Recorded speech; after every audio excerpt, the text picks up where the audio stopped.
Hello, this is David and welcome to Make Me Proud, the video series sharing the story of my campaign to become a better sprint swimmer. And in this episode, we're going to be taking a look back at my 100 meters freestyle race from the European Masters Short Course Swimming Championships 2023 in Madeira.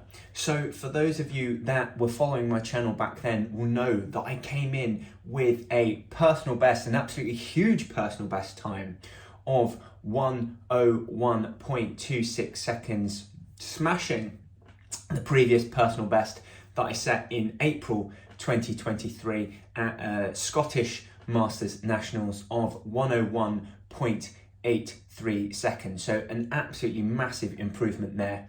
So as a result, we're going to be taking just a look back at what went well in that race and any further areas for improvement. So if you give this video a like, I would very much appreciate it. And remember to subscribe to my channel and follow my Facebook page so that you know of whenever I upload any new videos. New Make Me Proud episodes are out every Sunday evening, but otherwise, without any further ado, let's dive right in to today's technical analysis. So a strong dive into the water gets me off to a fantastic start in this race, and as soon as I break out, I'm into a nice, fast, powerful stroke rate with some quite powerful kick there. I don't breathe from the flags into the wall, meaning I get a really nice push off of the first 25 and continue that nice, strong, powerful stroke down the second 25. Similar again, don't breathe coming into the wall, so managed to get another great turn at the 50, and now it was just a case of just holding on to a high as a stroke rate as I can, keeping it nice and powerful, and also making sure that my technique is nice to ensure that I'm not accumulating any unnecessary drag. Lose a little bit of speed down the back 25, but I'm absolutely dying at this point, but managed to hold on for a personal best time of 1:01.26 seconds.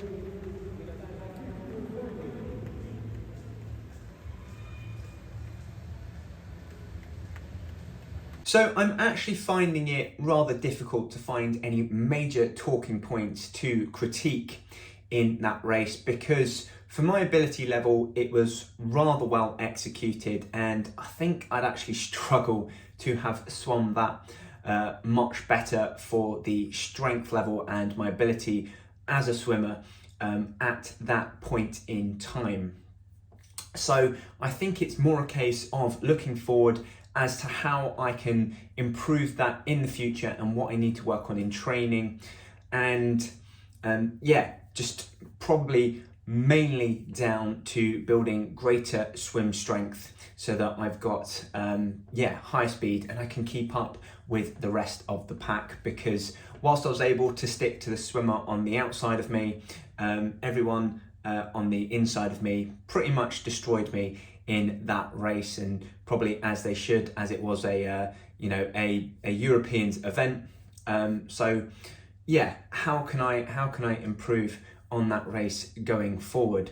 So I think one thing that I was unhappy with there is that I surfaced very quickly, and this is something that I'm working on in training at the moment, is to get more fly leg kicks underwater off of the dive, and then subsequently after my turns as well. I'm finding it a little bit easier off of the dive, probably because I've got that little bit more speed to carry me through more underwater dolphin kicks than I do coming off the wall. However, as I said, that is something that I'm looking to improve in practice, because ultimately what that means is that the more I'm doing underwater, the more strength that I'm saving / energy that I'm saving in my lats and my arms, which hopefully means that on the back portion of the race, I won't slow down as much as I did then. Watching it back, it was a little bit evident to me that the first 50 was really nice and fast, but then the second 50 was noticeably slower, which it probably always is going to be, because it's 100, you're always going to get quicker on the first 50 because of the dive.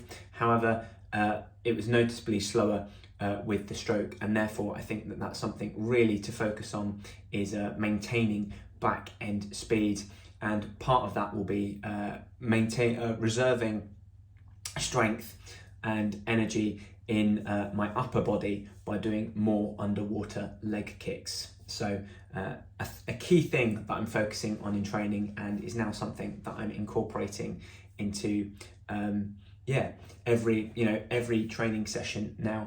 Otherwise, I think it was a really well executed swim for my level of ability. I'm really happy with the fact that going into each turn, I managed to not breathe from the flags into the wall. That meant that I was really able to spot the wall nicely, and therefore really get a good push off into the next leg. Breakouts were a little bit of a I could have done a little bit better there. I thought I saw myself breathing straight out from the tumble turn once I'd finished my underwater leg kicks, and really I should be keeping my head down, get those first few strokes in before starting to breathe, because that means I maintain that momentum down the length, as opposed to when you breathe, when you immediately break out, you lose quite a bit of speed, and therefore you've got to rev back up again, which again plays into that whole aspect of reserving energy for the back end part of the swim.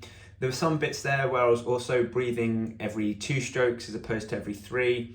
I know in 100 you're supposed to breathe every 2, or at least that's what the elite level swimmers do. However, I don't think I'm quite there yet. I haven't really developed that gallop technique that you see the top level swimmers doing at this point in time, and so for me, I think I'm still a little bit quicker breathing every 3. It just reduces the drag for me, and therefore is sort of where I'm at this point in time. However, again, that's something, a key skill that I need to develop, is that gallop stroke, because at the end of 100 it starts to become a cardio event, and so keeping that oxygen coming into the system, making sure that it's there, is pretty important for this race, and is a key attributor to energy levels dropping at the end of the race.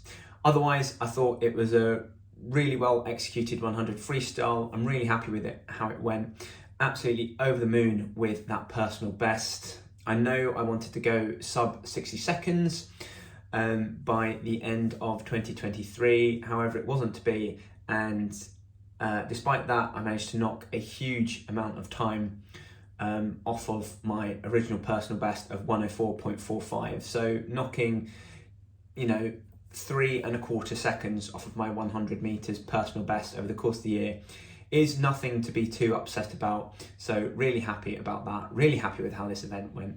As always, if you've spotted something that I can improve on, then please let me know in the comments section. I absolutely love getting feedback from you guys, and I find it incredibly helpful. So therefore, if you do find something that I've missed, then please let me know, and it's something that I typically start to incorporate in my training. Otherwise, thank you very much for watching. I've been David Westcough, and I'll see you again next time. Subscribe to my YouTube channel and follow my Facebook page so that you know of whenever I upload any new videos.